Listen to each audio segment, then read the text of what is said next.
Have you ever made a mistake so profound, so utterly disrespectful, that it awakened something ancient, something vengeful, something that refused to rest until justice was served?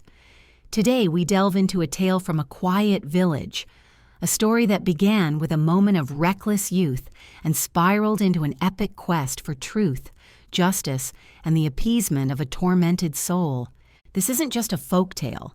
It's a chilling reminder of the delicate balance between the living and the departed, and the enduring power of secrets buried deep within the earth. It's a journey into the heart of a community grappling with its past, and a young man learning the true cost of irreverence. Imagine a village nestled on the edge of a whispering forest, where ancient trees stood as silent guardians, their branches woven with tales of generations past. In this place, traditions were not mere customs. They were the very threads that held the fabric of society together, guiding daily life, defining respect, and honoring the memories of those who had come before.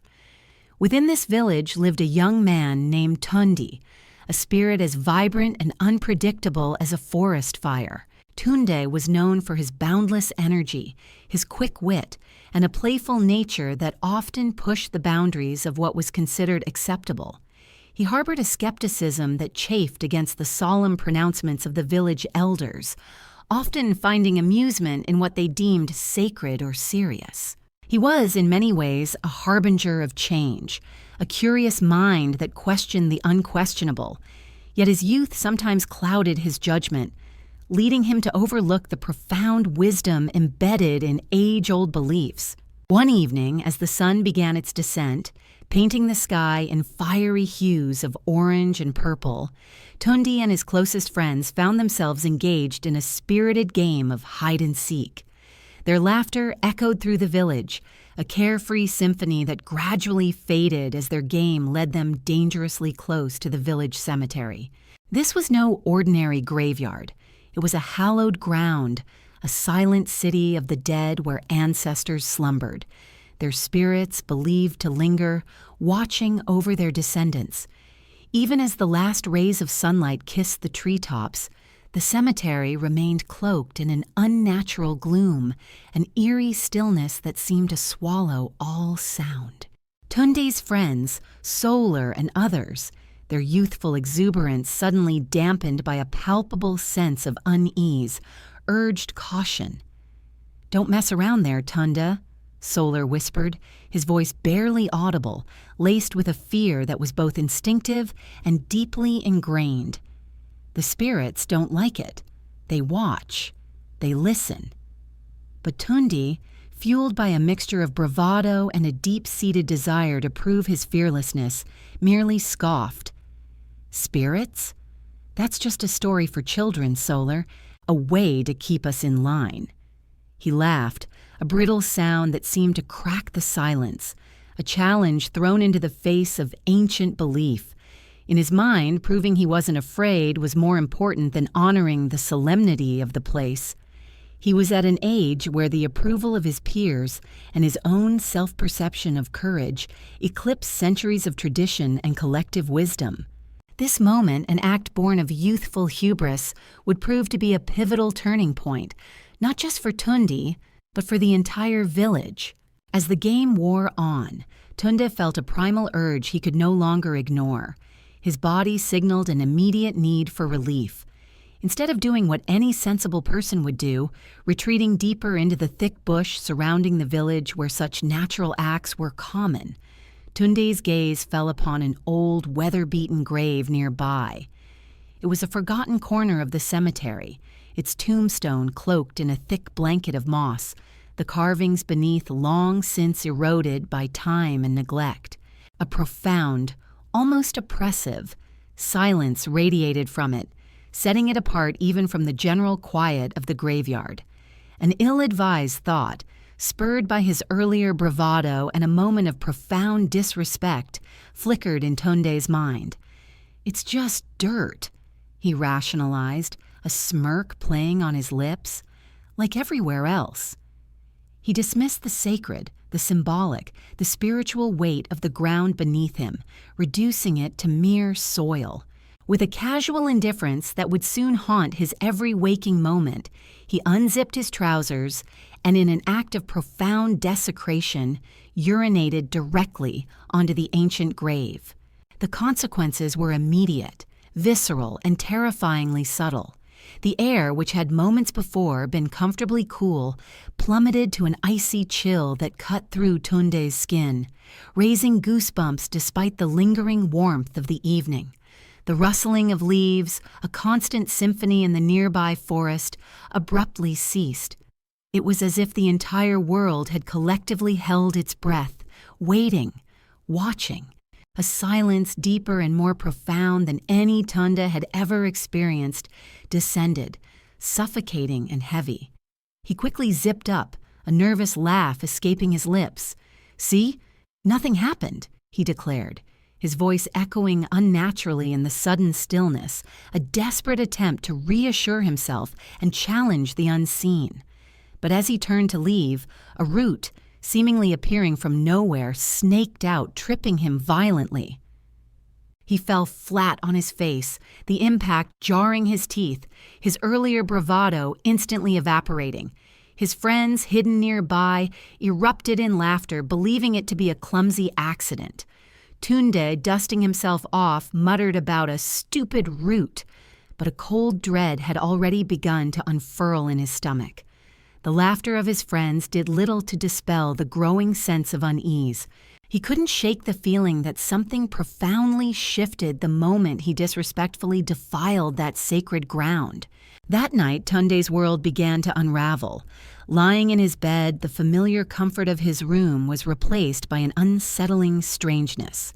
A cold wind, sharp and biting, swept through the space, despite his windows being tightly shut, their latches secured. It felt unnatural, like a breath from another dimension.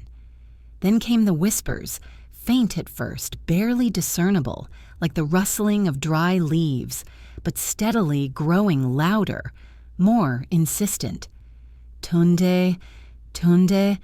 The voice, a chilling hiss, seemed to slither into his consciousness, calling his name with an unnerving intimacy. His heart hammered against his ribs.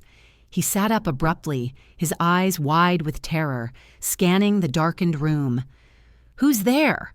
he called out, his voice cracking, but only the unsettling silence answered him. Suddenly, a more tangible manifestation of the unseen presence occurred. He felt a distinct tug at his blanket, a gentle but firm pull. His eyes, now fully accustomed to the gloom, widened in horror as he watched the edge of his blanket slowly, deliberately, slide off the bed all by itself.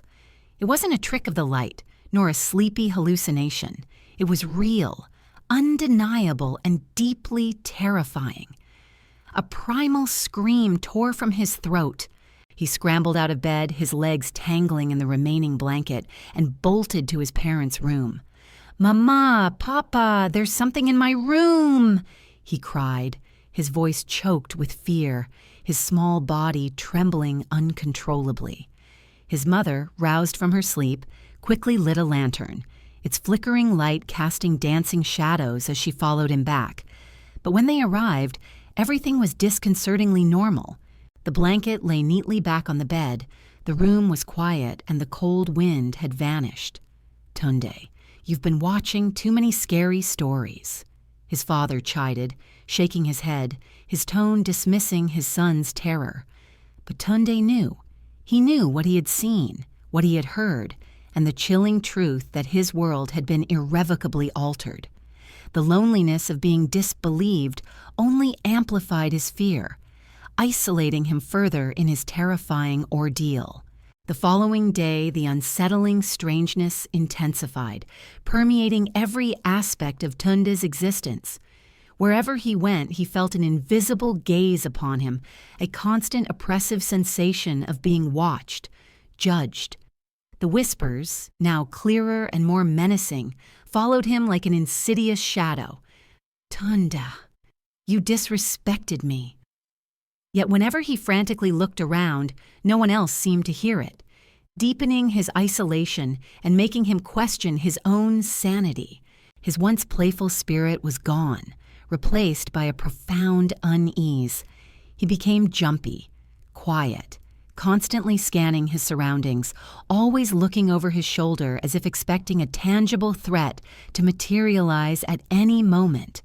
The transformation was so stark that even the other villagers, usually too engrossed in their daily routines, noticed Tunde's uncharacteristic behavior. His friends, insensitive to the depth of his torment, began to tease him relentlessly.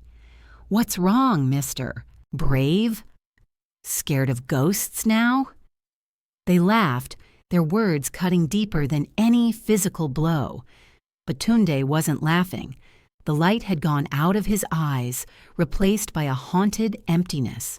Days bled into weeks, and Tunde's strange behavior became the talk of the village. He barely ate, his appetite stolen by an unending anxiety.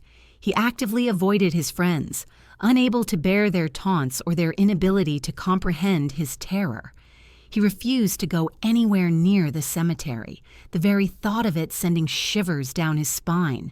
But no matter how far he ran, no matter where he hid, the insidious whispers followed him, clinging to him like a second skin, echoing in the quiet moments, in the bustling market, even in the safety of his home. At night, his sleep offered no refuge. It was disturbed by chilling, vivid dreams, dreams that always centered on the very grave he had so carelessly disrespected. In one such dream, a figure materialized from the oppressive gloom, an old man with eyes like hollow pits, ancient and full of sorrow, and a long, bony finger that pointed directly at Tunde. The spirit's voice, a guttural rasp like cracking wood, resonated through Tunde's very bones. "You defiled my resting place. Until you make amends, you will know no peace." The message was stark, clear, and terrifying. Tunde woke up screaming, sweat pouring down his face, his heart a frantic drumbeat against his ribs. His mother, worried sick, rushed into his room, her face etched with concern. "Tunde, what is happening to you? Tell me the truth," she demanded, her voice a mix of frustration and profound fear. At first, Tunde hesitated, a wave of shame washing over him. The confession felt heavy, a burden he had carried alone for too long. But the terror of the dream, the unbearable weight of the spirit's curse, finally broke his resolve. "Mama," he stammered, his voice barely a whisper, I urinated on a grave by the cemetery. It was a joke. But now something is after me." His mother's face, usually so composed, turned pale with a mixture of shock and dawning comprehension. The casual dismissal of his earlier fears vanished, replaced by a profound understanding of the gravity of his transgression. She didn't scold him, didn't question his sanity. Instead, she grabbed his hand, her grip firm and reassuring, and led him straight to the hut of Baraka Akan, the village elder. Baraka Akan was the quintessential embodiment of wisdom and tradition in their village. His long silver-gray beard cascaded down his chest, and his eyes, though ancient, possessed a startling depth, seeming to penetrate the very soul, discerning truths hidden beneath layers of fear and denial. When Tunde and his mother recounted the chilling events, Baraka Akan listened with profound gravity, his gaze unwavering. He sighed deeply, a sound heavy with the weight of ancient knowledge, and slowly shook his head. "You have angered a restless spirit," Baraka Akan stated, his voice low and solemn. "That grave belongs to someone who suffered greatly in life. Their spirit does not tolerate disrespect. It is tethered to this world by unresolved pain, and your act of defilement has stirred it from its troubled slumber." Tunde's voice trembled, barely a whisper. "What? What can I do to stop this, Bara?" Baraka Akan replied, "You must appease the spirit, but it will not be easy. You must revisit the grave and offer a proper apology. You will need specific items for a cleansing ritual: white chalk, palm oil, a rooster, and kola nuts. And most importantly, your heart must be sincere, filled with genuine remorse and a true desire for reconciliation. Tunde's stomach churned at the mere thought of returning to the cemetery, the very place that had become the source of his unending nightmare. "Can't we just do the ritual from here, Bara?" he pleaded, desperation coloring his voice. Baraka Akan gave him a stern, unyielding look. "No, Tunde. The spirit is tied to the grave.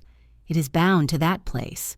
If you do not face your wrongdoing where it happened, if you do not offer your amends directly at the site of your disrespect, the spirit cannot forgive you. True atonement demands direct confrontation with the source of offense." That evening, a somber procession set out.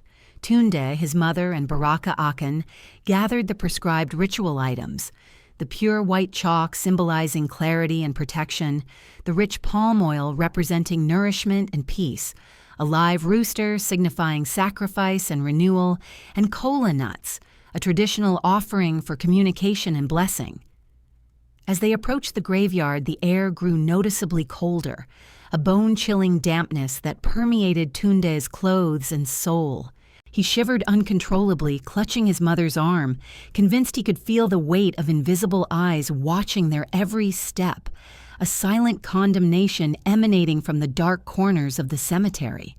The fear was primal, but the resolve to end his torment spurred him forward. When they reached the old, moss-covered grave, Baraka Akan moved with deliberate purpose. He used the white chalk to draw a perfect circle around the tombstone, a sacred boundary meant to contain and focus the spiritual energy. He then carefully placed the ritual items upon the tombstone, each object charged with symbolic meaning. "Kneel, Tunde," Baraka Akan instructed, his voice firm but compassionate. "Speak to the spirit. Apologize for what you have done from the depths of your heart." Tunde's knees wobbled, threatening to give way as he knelt before the grave. His voice, strained and filled with genuine remorse, cracked as he stammered, I am so sorry. I didn't mean to disrespect you. Please, please forgive me and leave me in peace." He poured out his fear, his shame, his desperate plea for relief. For a moment, nothing happened. The silence stretched, tense and unbearable. Then, as if the spirit had been waiting, the wind suddenly picked up, howling through the ancient trees, a mournful, guttural sound that seemed to emanate from the very earth. The palm oil in the ritual bowl began to bubble ominously, its surface churning as if boiling from an unseen heat. The rooster, tethered nearby, squawked loudly, a desperate cry that pierced the night, before abruptly falling silent, its small body stiffening. Baraka Akan's voice, deep and resonant, boomed over the rising wind, an incantation of power and plea. "Spirit, hear us, the boy has repented. Accept this offering and rest in peace." The ground beneath the grave trembled slightly, a subtle vibration that sent a fresh wave of terror through Tunde. And then the whisper returned, louder and colder this time, cutting through the wail of the wind. "Tunde, I hear you, but your apology is not enough." Tunde gasped, a knot of despair tightening in his chest. "What more do you want from me?" he cried out, his voice desperate. The whisper grew colder, more distant, its final words echoing in his mind. "You will know in time." Then, as abruptly as it began, the wind stopped. The bubbling ceased. The silence returned, profound and unsettling. Baraka Akan looked concerned, his brow furrowed, but he offered no immediate words as they left the cemetery. Tunde, however, knew instinctively that it was far from over. His apologies, though sincere, had only opened the door to a deeper, more complicated demand. That night, Tunde dreamt again, but this time, the dream was different. He found himself standing in a vast, dark, endless field, the sky above a uniform, oppressive gray. The air was heavy, thick with an eerie silence that pressed in on him from all sides. Suddenly, the old man with the hollow eyes appeared once more, but this time his form was clearer, more distinct, less spectral, and more human, though still radiating a profound sadness. His bony hand, long and skeletal, was outstretched, not in accusation but in an almost pleading gesture. "Tunda," the spirit said, his voice now steady, no longer a cracking hiss, yet still filled with an ancient sorrow. "Your apology is heard. It has cleared the path. But to earn my forgiveness, to truly set my spirit free, you must right a wrong done to me in life.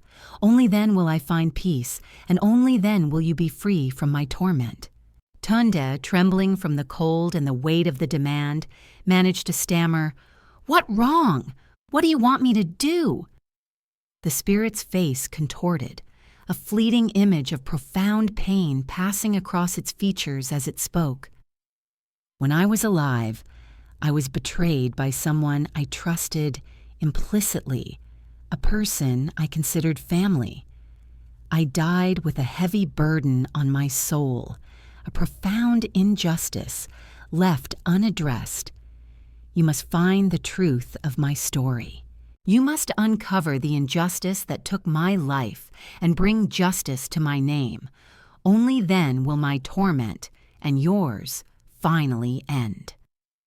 Before Tunde could ask more questions, before he could fully grasp the enormity of the task laid before him, the spirit began to fade, its form dissolving into the gray mist of the field. Tunde woke up gasping for air, his room freezing cold despite it being the middle of the dry season. The whispers were gone, replaced by a new, heavier silence, but his heart pounded with a terrifying new purpose. The next morning, Tunde, still reeling from the dream, returned to Baraka Akan, recounting every detail of the spirit's new demand. The elder listened intently, nodding knowingly, his wise eyes reflecting a deep understanding. "The spirit's pain, Tunde," Baraka Akan explained, "binds it to this world. Your act of disrespect was merely the catalyst that brought its unresolved agony to your attention. Now, you must uncover its story and do what it asks. But be careful, Tunde. Spirits, even though seeking justice can be tricky, you must ensure you truly bring justice, not vengeance. Vengeance only perpetuates the cycle of suffering. Justice seeks to restore balance and truth." Tunde, overwhelmed by the enormity of the task, felt his voice shake. "But how will I even find out what happened, Bara? I don't even know whose grave it is." Baraka Akan, anticipating this question, reached into a worn leather satchel and handed Tunde a small, weathered notebook. Its pages were brittle with age, its cover faded by countless seasons. "This belonged to the village's first gravedigger," he explained. "It has records of everyone buried in the cemetery, a silent chronicle of our ancestors. Find the name on the grave you disrespected. That is where your search will begin." Reluctantly, Tunde took the notebook, his fingers tracing the faint, almost illegible script on its cover. He flipped through the brittle, yellowed pages, each one a testament to lives lived and lost, until his finger finally stopped on a name that, with a jolt of recognition, matched the faded inscription on the tombstone he had so carelessly defiled, Adakan Layi. Tunde didn't recognize the name, but Baraka Akan did. A shadow passed over the elder's face. "Adakan Layi," he began, his voice tinged with a faint sadness, "was a man who lived in this village many, many years ago. He was known for his kindness, his generosity, and his considerable wealth and influence. But some say he also had enemies, people who were jealous of his prosperity, resentful of his standing in the community. One day, he simply disappeared without a trace. Weeks later, his body was found in the deepest part of the forest, far from any path. No one ever knew for certain who killed him, but there were whispers. Tunde, whispers of foul play, of a deeper conspiracy that was never brought to light. A chill, colder than any wind, ran down Tunde's spine. So, I have to find out who killed him? How am I supposed to do that, Bara? He asked, the task feeling impossibly vast. The spirit believes you can, Baraka Akan said firmly, his eyes holding Tunde's gaze. Start by talking to the oldest villagers. They carry the memories of our past. They may remember something, a clue, a forgotten detail that can help you. With a heavy heart, Tunde understood. His penance would not be a simple apology, but a perilous journey into the forgotten, shadowed history of his own village. Tunde embarked on his quest with a mixture of trepidation and newfound determination. He visited the homes of the village elders, respected men and women whose faces were etched with the stories of generations. Most were hesitant to talk, their eyes guarded, their words vague. They warned him not to stir up old wounds, a phrase that seemed to imply a collective agreement to leave certain painful histories buried. It was a common human reaction, one that resonates deeply in societies across the globe. The desire to forget, to move on, to prioritize present harmony over past discomfort. Yet the spirit of Adakan Lai demanded otherwise, demanding that the truth, no matter how unsettling, must finally see the light of day. This is a pattern we see in history, from indigenous communities fighting for recognition of past injustices, to families seeking answers for disappearances that happened decades ago. The human need for closure, for truth, often transcends the boundaries of time and societal convenience. But one old woman, Mama Shade, her voice trembling with age and the weight of unspoken memories, finally agreed to tell him what she knew. She sat on her worn stool, her eyes darting nervously around her small hut as if afraid of unseen listeners, afraid of the very shadows that held her secrets. Adakan was a good man, she began, her voice a fragile whisper. But he was too trusting.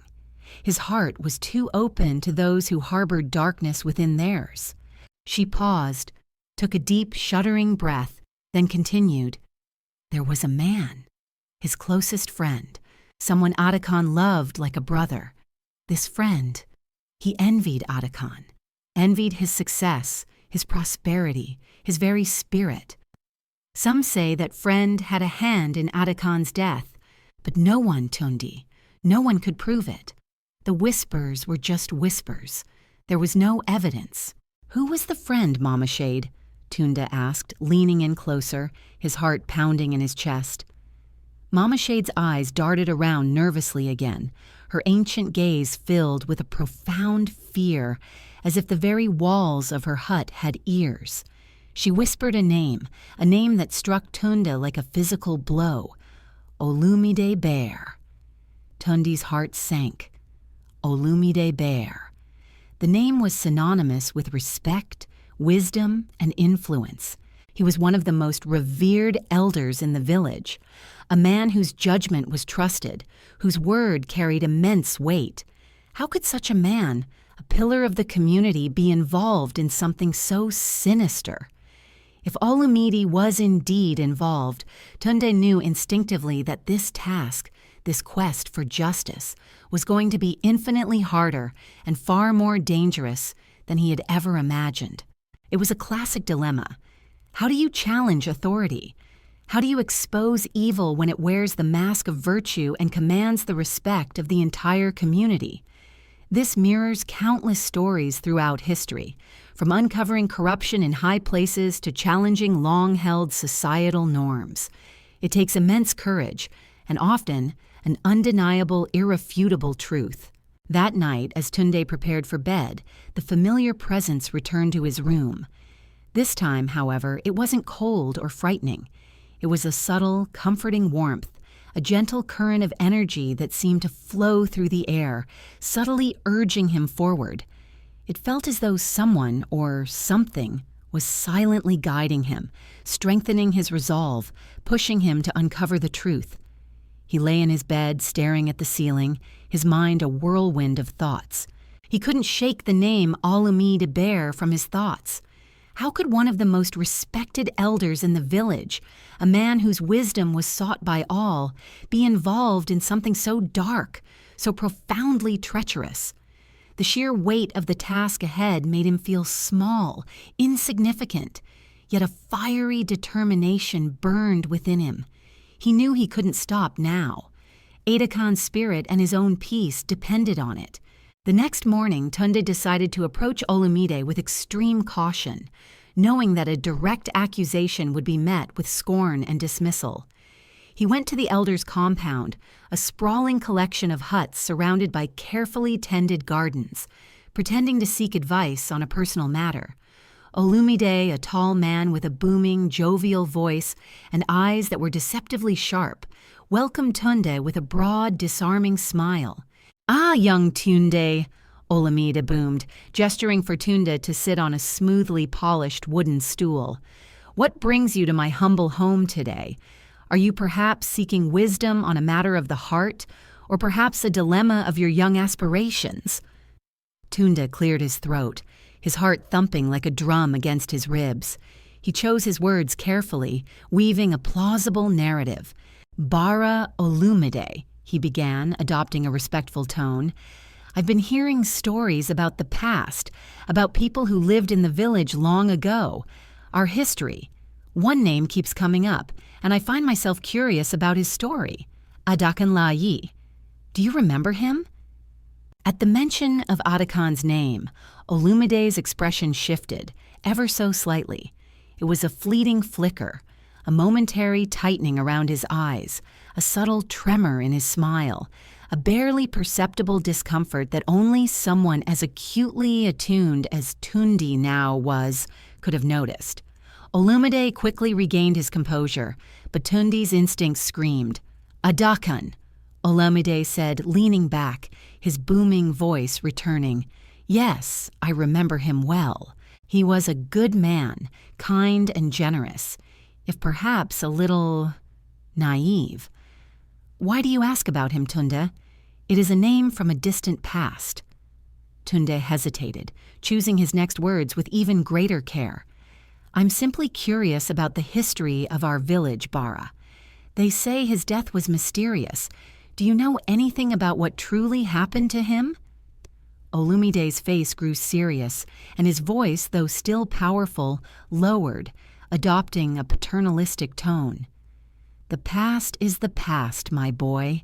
Sometimes it's best not to dig too deeply into forgotten soil. What happened to Adakan was a tragedy, yes, a great sadness, but it's been over for years. The village has moved on.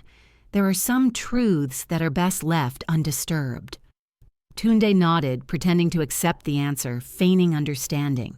But his instincts, now sharpened by weeks of spiritual torment, told him unequivocally that Olumide was hiding something, that his carefully constructed facade of wisdom and dismissiveness concealed a darker truth. The interaction, though outwardly polite, was a battle of wills, a subtle probing that yielded a crucial tell.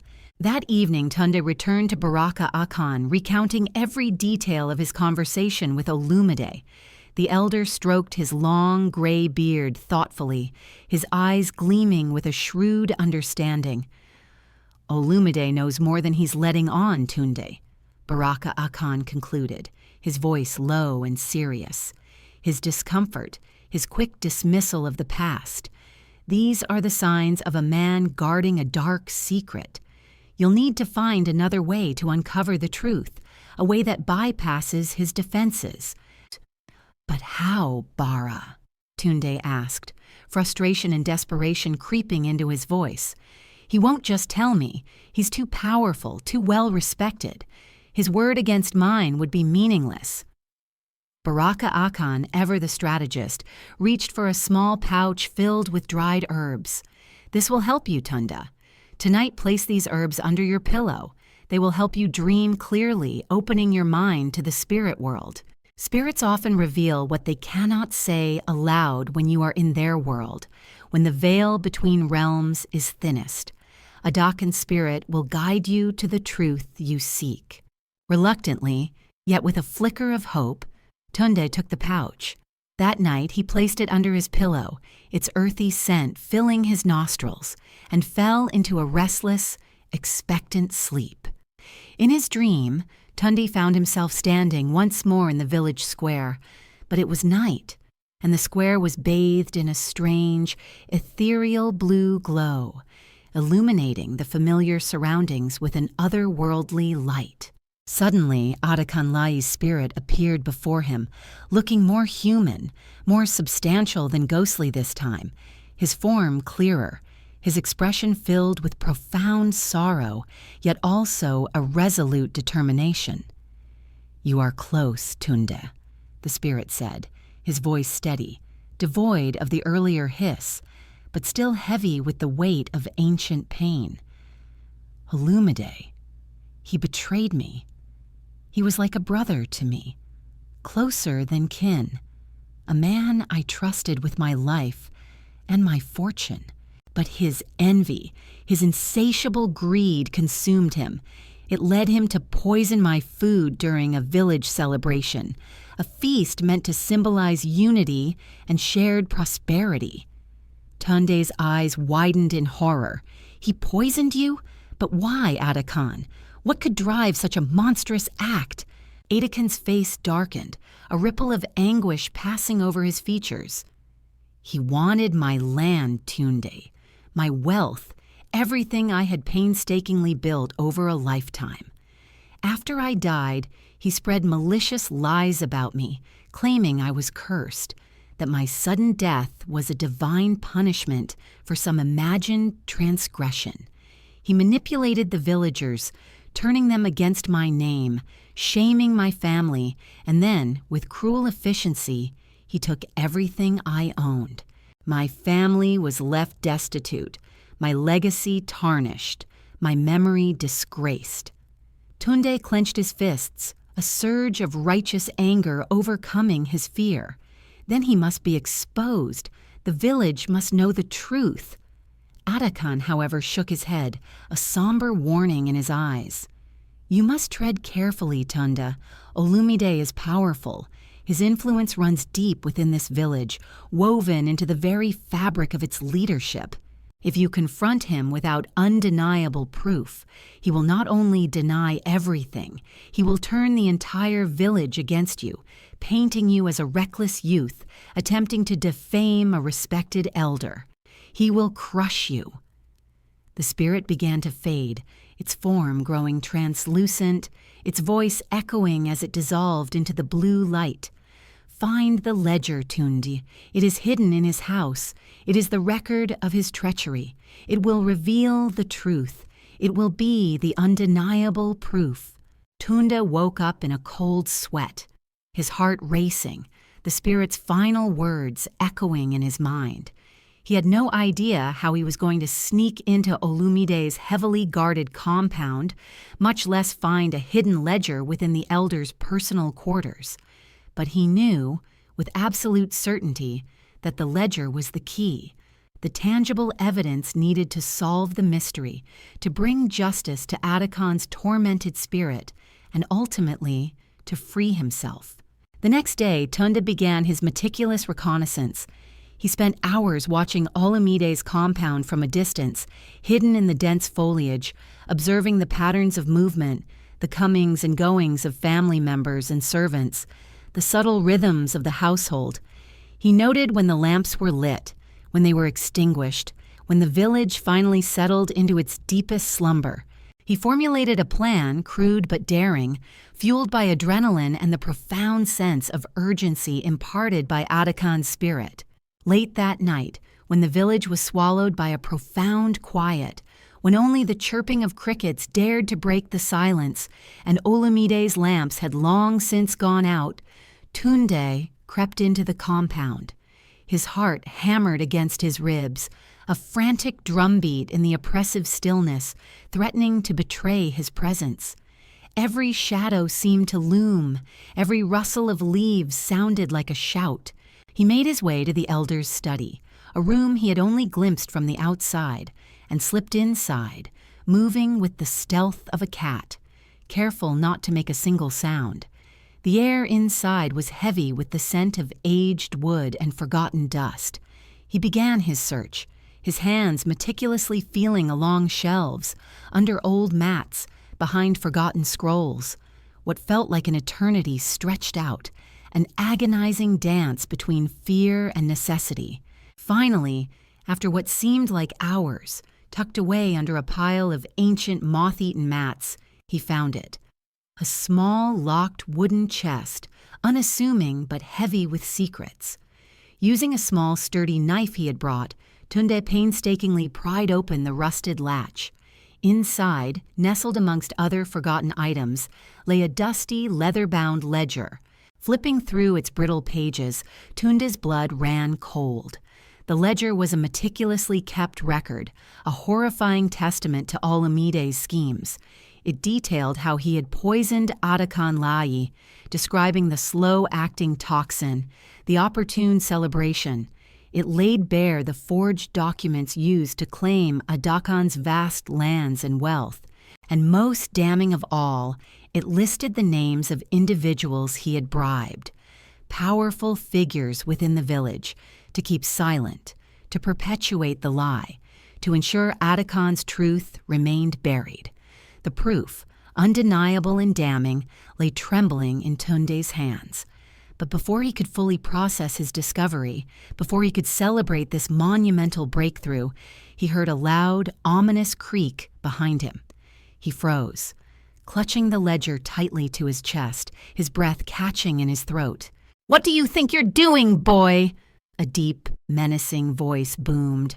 Tunde turned slowly, his heart seizing with terror, to see Olumide standing in the doorway, his eyes blazing with a cold, malevolent fury, illuminated by the dim light of a lantern he carried. The game was up. Tunde's hands trembled violently as he clutched the ledger tightly against his chest, its incriminating pages pressed hard against his racing heart. Olumide's silhouette, dark and imposing, loomed larger as he stepped closer into the room, the dim light from his lantern casting long, grotesque shadows that danced around them like malevolent spirits. "What are you doing with that?" Olumide's voice was cold, sharp, cutting through the oppressive silence like a freshly honed blade. There was no trace of his earlier jovial warmth, only raw, predatory anger. Tunde swallowed hard, his throat dry, trying desperately to summon a courage he didn't feel. I know the truth, Bara Olumide," he stammered, his voice barely a whisper, yet infused with a desperate, burgeoning resolve. "This ledger, it holds everything. You betrayed Adakan. You poisoned him. You stole everything he had, and you destroyed his family's name." Olumide's expression darkened further, contorting into a mask of pure rage. For a terrifying moment, Tunde thought the elder might strike him, might physically silence him. But instead, Olumide let out a low, bitter laugh, a sound devoid of humor, chilling in its contempt. "You think anyone will believe a boy like you over me?" he sneered, his voice dripping with condescension. "I've built this village, Tunde, with my own hands. My name carries respect, history, influence. What do you have? Nothing. A silly dream, the whispers of a disturbed mind, and a fabricated book, no doubt." Tunde's mind raced, his fear battling with a fierce determination. He knew Olumide was right. His word, the word of a youth recently plagued by a visible madness, would not be enough to convince the skeptical villagers. But the ledger was proof. Tangible, undeniable proof. He wouldn't let it go. "You might be respected now," Tunde said, his voice still trembling but infused with a newfound steely resolve. "But the truth always finds a way, Bara. It cannot be buried forever. I'll make sure everyone sees this." Olumide's face twisted in an almost inhuman snarl. "You're not going anywhere with that boy," he growled, his eyes blazing with furious intent. He lunged toward Tundi, his powerful hands reaching for the ledger. Instinct took over. Tunde, propelled by a desperate surge of adrenaline, darted past the enraged elder, clutching the ledger tightly to his chest. His feet barely touched the ground as he bolted out of the compound, disappearing into the cloaking darkness of the night. He didn't dare look back, but he could hear Olumide's furious shouts echoing behind him, piercing the night stillness. "Stop him! Someone! Stop that boy!" Tundi's heart pounded in his chest, a frantic rhythm of pure terror and desperate flight. He zigzagged through the village, avoiding the main paths, taking refuge in the narrow alleyways and the shadows between huts. The gnarled branches of trees seemed to reach out for him like skeletal fingers, and every rustle of leaves, every distant dog's bark, made him jump, convinced Olumide was right behind him. He didn't stop running, didn't dare to even slow down, until he reached the familiar, reassuring silhouette of Baraka Akan's hut. He pounded frantically on the door, his breath coming in ragged gasps. "Baraka Akan, open up, please!" The elder, roused from his sleep by the desperate pounding, opened the door, his face creased with immediate worry. "Tunde, what's happened?" Tunde stumbled inside, breathless and exhausted, thrusting the ledger into Baraka Akan's hands. "This is it, Bara. This is the proof. Olumide, he killed Adakan. He poisoned him and stole everything he had." Baraka Akan's eyes widened as he flipped through the ledger, his gaze meticulously scanning the incriminating entries. He nodded grimly, his expression hardening with a mixture of profound sadness and steely resolve. "This is powerful evidence, Tunda," he acknowledged, his voice grave. "But you must understand, exposing Olumide will not be easy. His power runs deep within this village, like the roots of the mightiest oak. There will be those who will try to silence you, those who benefit from his lies, or are simply too afraid to challenge him. What do we do, Bara?" Tunde asked, desperation creeping back into his voice. "The spirit won't rest until justice is done." Baraka Akan thought for a long moment, his wisdom a guiding light in the dark. Then, with a firm resolve, he said, "We need the support of the villagers. If they see this ledger, Tunda, and hear the unvarnished truth with their own ears, they will stand with you. But it must be done carefully, strategically. Olumide is dangerous when cornered. A desperate man is capable of anything."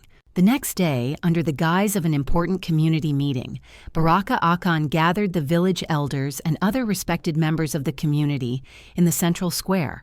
A palpable sense of anticipation and curiosity rippled through the crowd. Tundi stood nervously by Baraka Akan's side, the ledger carefully hidden in a cloth bag, his heart a frantic drum. The villagers murmured amongst themselves, wondering what urgent matter had prompted such a gathering. When everyone was seated, a hush fell over the crowd as Baraka Akan stepped forward, his presence commanding and solemn. "My people," he began, his voice resonating with authority, "we are here today to uncover a grave injustice, a profound betrayal that has festered in our village for many years, casting a long, dark shadow over our history." The crowd fell silent, hanging on his every word as Baraka Akan recounted the story of Adakan Layi, his kindness, his inexplicable disappearance, his mysterious death, and the unsettling whispers of betrayal that had haunted his memory for decades. Then, his gaze sweeping over the gathered villagers, he turned to Tunda. "This young man," Baraka Akan declared, his voice filled with pride, "through great courage and guided by a profound call for truth, has uncovered the true circumstances of Adakan's demise." Tunda, his hands shaking, stepped forward, pulling the ledger from its cloth bag. He held it aloft for all to see, its ancient pages a stark contrast to the modern world. "This book," he announced, his voice, though still trembling, growing stronger with each word, proves that Olamide Bear is responsible for Atakan's death. He poisoned him. He stole his land. He lied to all of you, tarnishing Atakan's name and enriching himself through deceit. Gasps and shocked murmurs rippled through the crowd, quickly escalating into an outraged roar. Olamide, who had arrived at the meeting unsuspectingly, believing it to be a routine gathering, shot to his feet, his face contorted in a mixture of fury and panic. "This is nonsense!" he shouted, his voice cracking with desperation. "That boy is lying. He's trying to ruin me. This is a fabrication." But Baraka Akan held up a hand, his gaze unwavering, silencing Olumide. "We will let the ledger speak for itself," he said firmly. As Baraka Akan began to read aloud, his voice clear and resonant, detailing the meticulous entries of Olamide's crimes, the slow poison, the forged documents, the precise amounts of bribes paid to silencers, the crowd's initial disbelief slowly, horrifyingly transformed into outrage. Some villagers began to shout, demanding answers from Olamide, their faces contorted with anger. Others looked at him with profound disgust, realizing the man they had respected, the elder whose wisdom they had sought, had built his entire fortune, his entire legacy, on a foundation of lies, betrayal, and murder. Olumide's face twisted in utter panic, his carefully constructed facade crumbling before the undeniable truth. "You don't understand," he yelled, his voice hoarse with desperation. "I did what I had to do.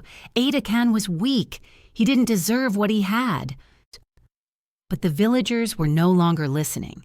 The truth, finally unveiled, had shattered their trust. They turned their backs on him, a collective act of condemnation, leaving him standing alone in the center of the square, a disgraced figure exposed in the harsh light of justice. As the crowd dispersed, the air still thick with the aftermath of revelation, Baraka Akan placed a comforting hand on Tundi's shoulder. "You've done well, Tunda," he said, his voice filled with quiet pride. "The spirit will finally be at peace now." That night, as Tunde lay in bed, he felt a profound calmness he hadn't known in weeks, a serenity that permeated every fiber of his being. In his dreams, Atakan Lai's spirit appeared one last time. This time, however, he looked different. The hollow eyes were filled with a gentle light, the contorted face relaxed into a soft, grateful smile. "Thank you, Tundi," the spirit said, his voice imbued with profound peace. "Because of you, because of your courage and your unwavering pursuit of truth, I can finally rest. May your bravery bring you blessings, and may your village prosper from the justice you have brought." And with those words, the spirit faded, not into gloom, but into a warm, gentle light, leaving Tunda with a newfound sense of strength, purpose, and inner peace. The villagers, united by the devastating truth, confronted Olamide about his heinous crimes. Stripped of his respect, his influence, and his carefully constructed legacy, he was banished from the village, a fate far worse than death for a man so proud, so obsessed with status. His ill-gotten wealth and lands were meticulously redistributed to Atakan's rightful heirs and to those who had been wronged by his deceit, beginning a long process of restorative justice. Atakan's name was finally cleared, his memory honored, and his family, once shamed and destitute, was finally able to walk with their heads held high, their legacy restored. Tunde, the once playful, reckless youth, was transformed. He became a hero in the village, a testament to the fact that even the most profound mistakes can lead to the greatest acts of courage. Baraka Akan praised him publicly, his words echoing through the revitalized community.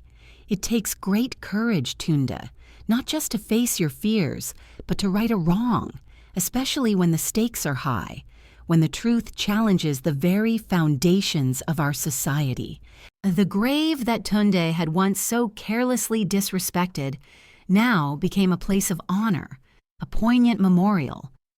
Villagers would leave fresh flowers there, small offerings, paying their respects not just to Adakan Lai's memory, but to the enduring power of truth and the healing balm of justice. And as for Tunde himself, he learned a profound lesson that would stay with him for the rest of his life. He learned that disrespect, even in its most seemingly trivial form, can have unforeseen and far-reaching consequences, awakening ancient pains and demanding deep amends. He learned that true peace, for both the living and the departed, is inextricably linked to truth and justice. He understood that secrets, no matter how deeply buried, will always find a way to surface, demanding to be acknowledged and resolved. His journey taught him the importance of integrity, the courage required to challenge power, and the profound interconnectedness between past and present, between the spirits of ancestors and the actions of their descendants. This tale reminds us that reverence for the past is not merely about old customs. It is about honoring the human story, ensuring that injustices are rectified, and that every soul, living or departed, finds the peace it deserves. It's a powerful call to examine our own communities, our own histories, and our own hearts, asking if there are still truths waiting to be uncovered and justices waiting to be served.